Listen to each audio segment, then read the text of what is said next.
നമസ്കാരം. ഹരിയാന പഞ്ചാബ് അതിർത്തിയായ ശംഭുവിൽ കർഷകരും പോലീസും തമ്മിലുള്ള ഏറ്റുമുട്ടൽ നിരന്തരം റിപ്പോർട്ട് ചെയ്തുകൊണ്ടിരിക്കുകയാണ്. ഇരു കൂട്ടരും തമ്മിൽ വ്യാപകമായ സംഘർഷം പൊട്ടിപ്പുറപ്പെട്ടിട്ടുണ്ട്. എന്തായാലും കർഷകർക്ക് നേരെ പോലീസ് നിലവിൽ ടിയർ ഗ്യാസ്, കണ്ണീർ വാതകം ഉൾപ്പെടെ പ്രയോഗിച്ചിട്ടുമുണ്ട്. കർഷകർ തലസ്ഥാനത്തേക്ക് പ്രവേശിക്കുന്നത് തടയുന്നതിന് വേണ്ടി സാധ്യമായ എല്ലാ നടപടികളും ഭരണകൂടം അവലംബിച്ചിട്ടുമുണ്ട്.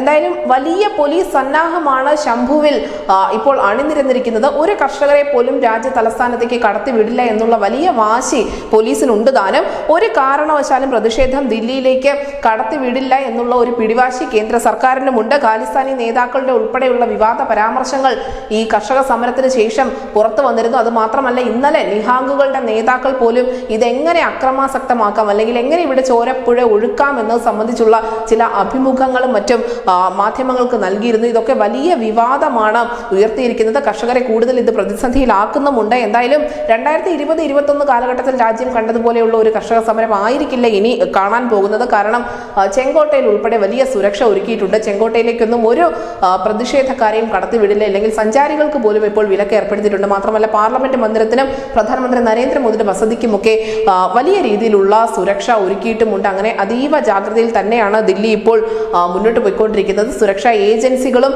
അതിനോടൊപ്പം തന്നെ വിവിധ സൈന്യങ്ങളും എല്ലാം അവിടെ അണിനിരന്നിട്ടുമുണ്ട്. ഇന്ന് രാജ്യ തലസ്ഥാനത്തേക്ക് പ്രവേശിക്കുമെന്ന് കർഷകർ കടുംപിടുത്തം പിടിക്കുമ്പോൾ ഒരിക്കലും അത് സമ്മതിക്കില്ല എന്നുള്ള വാശിയോടുകൂടിയാണ് പോലീസ് മുന്നോട്ട് പോകുന്നത്. News desk Malayalam.